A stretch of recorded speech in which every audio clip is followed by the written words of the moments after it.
Selamat siang, berjumpa lagi dengan saya Idang dan Syahwal di channel Si Hukum. Ya. Jadi pada siang hari ini kita akan membahas hal lain ya, karena kemarin di video pertama kita telah membahas membahas kenapa hukum itu ada gitu ya, sejarah hukum secara singkat. Terus kita juga telah membahas beberapa sistem hukum besar di dunia gitu ya, dan lain-lain.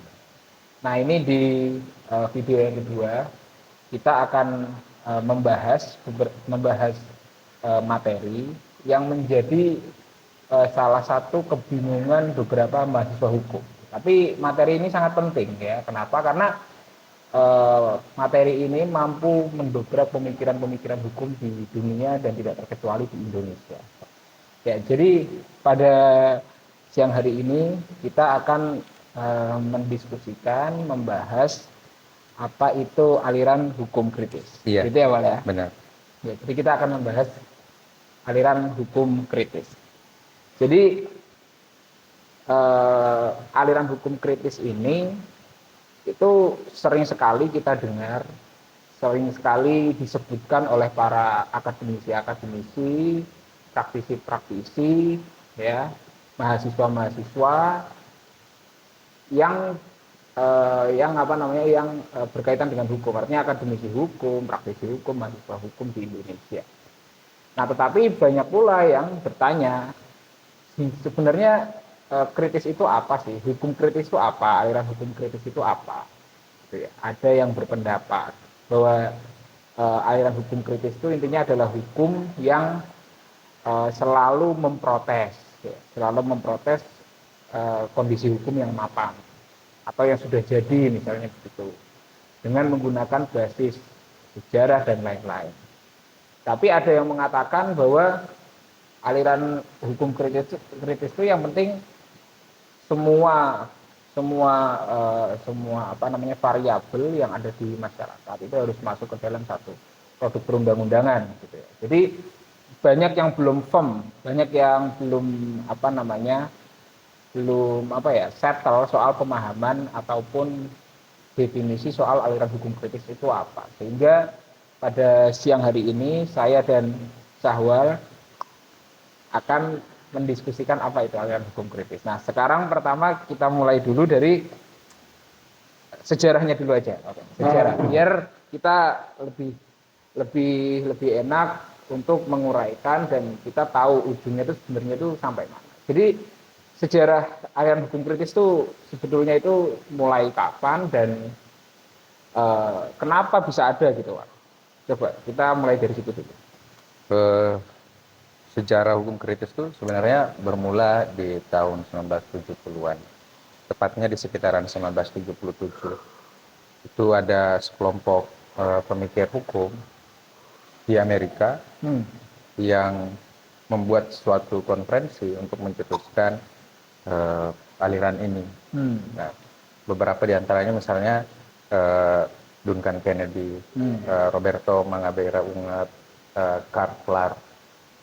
Mereka itu ngumpul untuk pada dasarnya cuma menolak satu hal, bahwa cara ahli hukum berhukum saat itu terlalu liberal, bahwa hukum itu selalu berkesesuaian dengan apa yang ada di lapangan, hukum itu selalu menjawab kebutuhan hukum masyarakat, hukum itu bebas dari nilai, hukum itu sebagaimana keyakinan para ahli hukum yang positivistik terhadap hukum, bahwa ya hukum itu hadir untuk menangani konflik dan lain sebagainya. Pada intinya critical legal aliran hukum kritis itu menyeruak dari adanya penolakan-penolakan terhadap cara hukum yang teramat liberal di Amerika kala itu. Akhirnya tercetuslah critical legal studies di sekitaran 1977-an.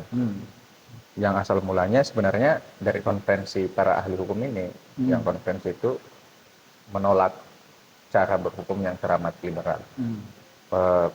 Penolakan terhadap cara hukum yang liberal ini pada akhirnya meletakkan satu fondasi dari critical legal studies kala itu, bahwa hukum itu tidak seperti apa yang dibayangkan oleh para ahli hukum yang positivistik, bahwa hukum itu ternyata memuat beragam kepentingan, bahkan ideologi di dalam bermain, dan lain-lain sebagainya. Bahkan hukum pun diakui sebagai side of class struggle, bahwa hukum itu sebenarnya adalah sebuah medan dari pertarungan kelas. Ya. Oke, kita stop sampai situ. Tapi yang menjadi kebingungan orang-orang pada umumnya pasti begini.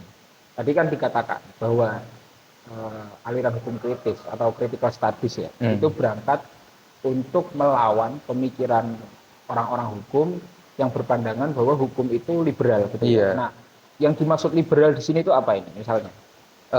Misalnya sebenarnya kayak ya semua orang setara di depan hukum, itu yang jadi satu hal yang sangat ditolak. Kebebasan berkontrak, bahwa hukum itu netral, tidak memihak. Hukum itu tercipta ya karena ada kebutuhan hukum dalam masyarakat yang sesuai dengan realitas sosial. Semua paradigma-paradigma yang diamini oleh ahli hukum positivistik, bahwa ya hukum hadir untuk menengahi konflik. Hukum hadir itu sebagai institusi yang akan bekerja secara mekanistik, deterministik, bahwa hukumnya seperti ini, perilakunya seperti ini, maka kesimpulannya akan seperti ini. Hukum diibaratkan sebagai sebuah mesin yang bekerja tanpa adanya intervensi subjektivitas di situ. Iya. Artinya lebih menekankan paradigma liberal itu lebih menekankan bahwa manusia itu setara ya. Kayak tadi misalnya kontrak itu manusia itu setara, sehingga kebebasan berkontrak ada di situ, gitu ya. Terus semua orang sama di hadapan hukum, gitu ya. Benar. Jadi individu ini statusnya katakan kalau angkanya 0 ya semua sama-sama 0, gitu. Oke, lanjut. Berarti di sini paradigma liberal kawan-kawan itu memposisikan bahwa hukum itu dibuat oleh manusia, dan manusia ini posisinya tuh sama rata, gitu ya, tidak ada yang lebih kuat satu sama lain dalam paradigma liberal, gitu ya Pak? Ciri khas positivistik. Oke, sekarang kita lanjut ke penjelasan lebih jauh soal critical studies. Poin dari critical studies tadi kan dia untuk melawan paradigma liberal, terus kemudian apa sih sebenarnya muatan dari critical legal studies gitu? Yang pertama sekali, studi kritis terhadap hukum ini ya karena dia menolak paradigma liberal terhadap hukum, makanya dia akan selalu berusaha untuk tidak berhenti di hukum itu sendiri, tapi dia akan mencoba untuk melihat apa sih sebenarnya yang ada di belakang dari hukum ini. Apa yang bermain di belakang hukum ini. Apa motifnya? Apa motifnya? Nah, pertanyaan-pertanyaan terhadap motif ini pada akhirnya saya selalu senang membagi studi kritis terhadap hukum itu ke dalam 3 aliran. Yang pertama itu critical legal studies, yang pertanyaan tentang apa sih yang ada di belakang hukum itu selalu dijawab dengan pendekatan-pendekatan ekonomi politik ciri khas Marxism. Kemudian yang kedua adalah feminist legal theory. Feminist legal theory merupakan studi hukum kritis juga, namun pertanyaan tentang apa sih yang ada di belakang hukum itu tidak lagi menggunakan cara pandang ekonomi politik, tapi lebih kepada hal-hal yang berbau gender. Sebagaimana gerakan-gerakan feminis pada umumnya. Kemudian yang ketiga itu adalah critical race theory. Jadi dia berbicara tentang hal-hal rasial yang mempengaruhi hukum. Kalau critical legal studies memandang apa yang ada di belakang hukum menggunakan pendekatan ekonomi politik, feminist legal theory menggunakan teori-teori feminis. Kalau critical race theory itu melihat bahwa sesuatu yang ada di belakang hukum itu berhubungan dengan hal-hal yang rasial. Critical race theory ini bisa dikatakan perkembangan terbaru dari aliran-aliran kritis terhadap hukum, karena dia melihat hal-hal yang berbau ras di dalam hukum. Ini tidak terlepas dari politik segregasi rasial di Amerika yang sangat kental antara mereka yang berkulit hitam dengan mereka yang berkulit putih. Oke, berarti critical studies, aliran hukum kritis itu kalau menurut Syahwal ini bisa diklasifikasikan ke Iya, dalam bisa tiga itu ya. diklasikan Satu, terhadap tiga critical studies, melihat berdasarkan. motif hukum berdasarkan ekonomi politik. Iya, Contohnya, misalnya, kalau dicontohkan begini bisa nggak? Misalnya kita bicara Undang-Undang Cipta Kerja. iya, Ya. Kalau dipandang menggunakan critical studies, menggunakan pendapatnya Marxis, maka uh, UU Cipta Kerja itu akan dijustifikasi memiliki kepentingan politik ekonomi tertentu iya, yang ingin dipaksakan atau ingin dilaksanakan di rezim hukum Indonesia. Misalnya gitu iya. ya. Kalau yang feminisme, misalnya kayak gimana Pak, contohnya Pak? Eh, Cara paling mengasyikkan sebenarnya untuk melihat bagaimana cara kerja aliran-aliran kritis ini sebenarnya dengan melakukan perbandingan terhadap dua hukum yang eh, nampak sama. Hmm. Nah, saya mau melakukan perbandingan itu. Yang pertama itu Undang-Undang Cipta Kerja, dan yang kedua itu Rancangan Undang-Undang Perlindungan Pekerja Rumah Tangga. Oke. Eh, Undang-Undang Cipta Kerja, Undang-Undang Cipta Kerja itu diwacanakan Oktober 2019 dan sah di sekitaran Februari Maret 2020. Ya. Paling tidak hanya memakan waktu 4 bulan. Ya. Berbeda dengan Undang-Undang Cipta Kerja, rancangan Undang-Undang Perlindungan Pekerja Rumah Tangga itu sudah masuk ke dalam program legislasi nasional sejak tahun 2004 dan Hmm. sampai saat ini belum Disahkan. disahkan. Dan bahkan Rabu kemarin sudah memasuki 100 hari mogok makan pekerja rumah tangga di aksi Rabuan di depan istana. Ya. Nah, ada dua undang-undang nih yang sebenarnya hal yang coba diatur itu sama, aspek ketenaga kerjaan. Ya. Tapi ada perbedaan eh, kesuksesan di situ. Ya. Undang-Undang Cipta Kerja sukses menjadi undang-undang dalam jangka waktu 4 bulan. Singkat ya. Sedangkan yang satu udah hampir 20 tahun dan belum menjadi undang-undang. Ya. Nah, kalau misalnya orang-orang critical legal studies melihat ini, maka dia akan dengan sederhana menjawab bahwa eh, dengan rada konspiratif, Ya. ya kenapa Undang-Undang Cipta Kerja bisa disahkan dengan begitu cepat? Karena Undang-Undang Cipta Kerja itu memuat kepentingan-kepentingan pengusaha untuk akumulasi keuntungan, Ya. sedangkan ya mereka memiliki kuasa untuk mempercepat pembentukan undang-undang itu. Berbeda dengan rancangan undang-undang perlindungan pekerja rumah tangga yang memang dari awal dimaksudkan untuk melindungi asisten rumah tangga, pekerja rumah tangga. Nah, karena yang satu melindungi pekerja rumah tangga, yang satu berusaha untuk memenuhi kepentingan pengusaha, kelihatan nih basis kelas di antara keduanya. Itu menjelaskan kenapa Undang-Undang Cipta Kerja dapat dengan mudah dan dalam waktu yang singkat menjadi undang-undang, sedangkan rancangan undang-undang perlindungan pekerja rumah tangga itu sudah hampir 20 tahun dan belum menjadi undang-undang. Nah, perbandingan ini pun juga sebenarnya dapat digunakan kalau misalnya kita mau melihatnya dari feminist legal theory. Ya. Seperti yang tadi setelah kita bahas bahwa feminist legal theory itu berupaya untuk melihat apa sih yang ada di belakang hukum menggunakan perspektif feminisme, gender. Nah, misalnya kalau orang-orang feminist legal theory melihat kenapa sih Undang-Undang Cipta Kerja bisa sah dalam waktu 4 bulan, sedangkan rancangan Undang-Undang Perlindungan Pekerja Rumah Tangga itu tidak membutuhkan waktu 20 tahun lebih, hampir 20 tahun lebih, ya sederhana karena pengusaha kebanyakan laki-laki dan pekerja rumah tangga itu kebanyakan perempuan. Itu menjelaskan bahwa ya hukum sebagaimana diamini oleh para feminist legal theory bahwa hukum selalu berbicara tentang kepentingan laki-laki dan dibuat menggunakan kacamata laki-laki. Itu kenapa Undang-Undang Cipta Kerja disahkan dengan mudah karena itu melindungi kepentingan pengusaha yang mayoritas adalah laki-laki. Sedangkan RUU PPRT tidak disahkan karena dia melindungi pekerja rumah tangga yang mayoritas adalah perempuan. Jadi itu menjelaskan bahwa hukum memang selalu ada untuk memenuhi kepentingan laki-laki, untuk melindungi kepentingan laki-laki, dan dibuat berdasarkan penilaian dan standar laki-laki. Oke. Ini sangat menarik dan saya pikir bagi kawan-kawan yang sedang belajar hukum ya, terutama mahasiswa-mahasiswa, itu perlu mempelajari lebih jauh apa itu critical studies, apa itu feminisme legal theory ya, feminist legal theory gitu ya. Kenapa kok perlu dipelajari? Karena kita sebagai seorang seorang juris gitu ya, atau sebagai orang hukum, kita tidak bisa hanya memandang satu produk peraturan perundang-undangan itu secara buta gitu ya, Iya, secara buta. Karena setiap norma, setiap peraturan perundang-undangan itu pasti memiliki motif, tujuan, kepentingan di belakangnya. Nah, iya, teori ini berfungsi untuk menganalisa itu, untuk menjelaskan itu. Misal iya, tadi sudah disampaikan oleh Syahwal ya, misal critical studies bisa memandang atau menjelaskan suatu norma hukum berdasarkan perspektif politik ekonomi. Apa kepentingan politik di belakangnya? Pengusaha siapa yang bermain? Misalnya begitu ya. iya. Atau bisnis apa ya, perusahaan apa itu bisa dijelaskan. Atau bisnisnya sektor apa? Apakah tambang ataukah apa? Kan bisa begitu. Atau ada kepentingan apa? Apakah terkait dengan upah di Indonesia itu bisa lebih rendah daripada di luar negeri misal gitu ya.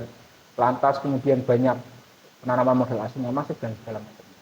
Masuk dengan feminist legal teori tadi, kalau tadi critical studies menggunakan perspektif politik ekonomi, ini bisa menggunakan perspektif feminisme gitu ya, berbasis pada gender gitu ya. Oh, ternyata dalam satu produk hukum ya, karena apa namanya mayoritas yang mau dilindungi adalah perempuan dan membuat peraturan perundang-undangannya itu ternyata lebih banyak laki-laki, maka pertimbangan laki-laki yang lebih baik digunakan ya, sehingga produk itu tidak kunjung Disahkan. disahkan. Nah, di situ kita bisa melihat alasan-alasan atau iya alasan-alasan atau pertimbangan-pertimbangan yang digunakan kenapa satu produk hukum bisa segera disahkan, kenapa bisa berlaku, ya, atau kenapa suatu produk hukum kok tidak kunjung disahkan, kenapa tidak kunjung didukung, kenapa tidak mendapatkan support dari pemerintah ya, karena ini tadi ada pandangan-pandangan dari beberapa teori dalam aliran hukum kritis yaitu critical studies dan feminist theory. Nah, kalau contoh yang soal tadi Wal, terakhir apa? Critical race theory. Critical race theory itu gimana? Eh, ini yang rada sulit untuk Mencontohkan ya. memberikan contoh saat ini, terlepas bahwa kita pernah mengalami eh, rekam sejarah persoalan segregasi, eh, namun saat ini eh, hampir sulit untuk memberikan suatu penggambaran tentang critical race theory di Indonesia, karena ya kita pernah mengalami politik segregasi rasial dan lain-lain sebagainya. Namun hal itu saat ini cenderung untuk tidak begitu dikuatkan. Oke. Dan lain-lain sebagainya. Itu yang rada sulit untuk Sulit ya. Kalau tapi kalau misal kayak feminist legal theory itu bisa nggak ya kalau kita melihat tadi kan contoh yang diambil itu kan adalah tentang perlindungan pekerja rumah tangga ya, perlindungan pekerja rumah tangga yang tidak kunjung disahkan, dan ketika dianalisa menggunakan feminist legal theory ya karena pertimbangannya adalah pertimbangan laki-laki, sehingga tidak perlu disahkan karena dalam konteks ini yang ingin dilindungi perempuan, jadi ada kontradiksi di situ. Idealnya kan artinya harusnya yang apa ya, mempertimbangkan, merancang ya perempuan itu sendiri katakan, atau berimbang ya. Sebenarnya tidak harus perempuan yang mempertimbangkan itu, tapi karena ya bahkan perempuan sendiri belum tentu memiliki perspektif gender. Oh, iya. Tapi yang penting sebenarnya adalah bagaimana feminist legal theory itu berupaya untuk menekankan hukum itu harus memiliki perspektif gender. Hukum itu harus dibuat oleh orang-orang yang memiliki pemahaman terhadap gender itu sendiri.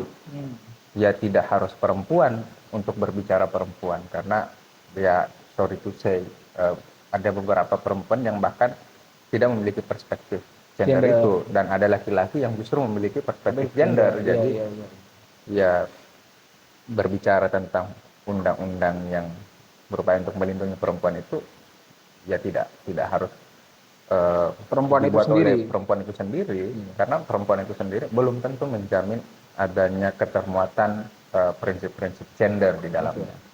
Oke, kalau kita bicara kasus soal undang-undang ini ya, undang-undang pemilu. Undang-undang pemilu itu kan memberikan porsi bagi perempuan 30%. Apakah itu adalah salah satu kesuksesan dari determinasi feminist legal theory? Atau biasa aja sebenarnya? Saya justru memandang itu sebagai hal yang biasa aja. Oh, biasa aja. 30% dengan wakil perempuan.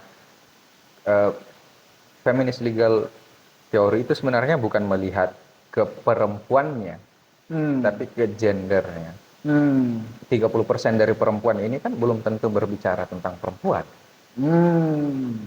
Karena Iya, iya, dalam iya. salah satu risalah perdebatan rancangan undang-undang itu ada salah satu anggota DPR yang bahkan menyebutkan, ya kalau misalnya pekerja rumah tangga itu harus mendapatkan hak-hak normatif selayaknya buruh, kami perempuan yang bekerja ini akan kesulitan untuk mengurus urusan domestik dong, Iya, karena urusan domestik kan urusan perempuan. iya. Jadi kalau misalnya kami harus bekerja, kami bekerja, berarti kami harus merekrut asisten rumah tangga, pekerja Iya, rumah tangga. Nah, kami akan kesulitan untuk membayar mereka kalau mereka tunduk pada hak-hak buruh selayaknya di Undang-Undang Ketenagakerjaan. iya. Makanya prinsip-prinsip keterwakilan itu sebenarnya secara substansial itu tidak Tidak tidak berpengaruh tidak apa-apa, berpengaruh walaupun apa-apa. ada 30% itu Walaupun ada ya. 30%. Hmm. Ya sekedar terlihat oleh mata bahwa oh ada nih 30%. perempuan yang mewakili. Belum tentu perempuan itu juga berspektif gender. Iya. Tapi Kak, ya artinya itu hanya secara administratif gitu ya, normatif, tapi secara substantif Iya, perempuan-perempuan ini yang tadi ya, misal konteks pekerja rumah tangga itu justru belum mendapatkan keadilan ya. iya, Yang selayaknya harus mereka dapatkan, layaknya kondisi mereka sebagai perempuan itu iya. tadi. Nah, sebenarnya alih-alih kalau misalnya feminist legal theory memandang keterwakilan perempuan itu, alih-alih sebenarnya mendorong keterwakilan perempuan yang lebih besar, sebenarnya terlebih dahulu harus ada penilaian terhadap Perwakil perspektif ini. gender. Karena yang penting sebenarnya bukan perempuannya, tapi perspektif gendernya. Iya, Karena iya. kan nggak semua perempuan memiliki perspektif gender, Hmm, dan belum tentu semua laki-laki tidak memiliki perspektif perspektif gender. gender. Justru ketika porsi laki-laki katakan 100% tetapi ternyata 50% yang memiliki perspektif gender, Iya, malah itulah yang sebenarnya diperjuangkan iya, feminist legal tidak theory ya. tidak tidak ada soal. Ya, Karena karena produk hukumnya ya pasti akan memiliki perspektif gender ya di iya, setiap muatan. jadi sebenarnya keterwakilan perempuan itu harus dipandang lebih ke arah hal-hal yang substansial, Hmm. bukan hal-hal yang prosedural formal. Oh, Ya, karena anggota DPR ada sekian, maka kalau 30% harus ada perempuan sekian. ya, Itu kan sangat formal tuh, ya, prosedural prosedur formal. formal. Oh, terpenuhi, centang, centang, centang. Padahal hal paling fundamental kenapa sampai harus ada keterwakilan perempuan, ya supaya produk hukum yang dihasilkan itu memiliki perspektif perempuan. Perempuan. Nah, sialnya kalau 30% perempuan yang masuk mewakili perempuan lainnya, itu justru tidak memiliki perspektif gender. Iya. Jadi Makanya justru terjadi disfungsi ya. Ya, alih-alih melindungi perempuan di dalam, justru mereka ikut bersama dengan laki-laki untuk mengebiri, mengebiri produk hukum yang apa ya? Yang berupaya adil, untuk melindungi yang perempuan. berupaya untuk melindungi perempuan atau yang berupaya untuk memberikan keadilan bagi perempuan gitu ya. Betul. Oke, menarik. Kawan-kawan, ini diskusi yang apa ya? Yang mungkin cukup berat. Grade-nya saya naikkan sedikit kemarin. Grade-nya mungkin grade 1 ini naik sedikit ke grade 2 gitu ya. Jadi nanti kawan-kawan pemirsa yang menonton channel Si Hukum siapapun ya, tapi terutama bagi orang-orang hukum, terutama bagi mahasiswa, mari kita pelajari lebih jauh ya tentang critical study, tentang feminist legal theory, sama satunya lagi critical race Race theory theory. ya, yang merupakan bagian dari aliran-aliran hukum kritis yang berupaya untuk membongkar suatu produk hukum yang ada di masyarakat. Motifnya apa? Ini niatnya buruk atau baik ya? Kalau baik disinilah kita waktunya mendukung, tapi kalau buruk disitulah waktunya kita membongkar, mendobrak ya, dan mengubah. Ya, jadi mungkin cukup sekian ya untuk diskusi kita pada siang hari ini terkait dengan aliran hukum kritis. Semoga video ini bermanfaat. Sampai berjumpa lagi di video-video selanjutnya bersama Si Hukum, Syahwal Idam Ngomong Hukum. Selamat siang, sampai jumpa.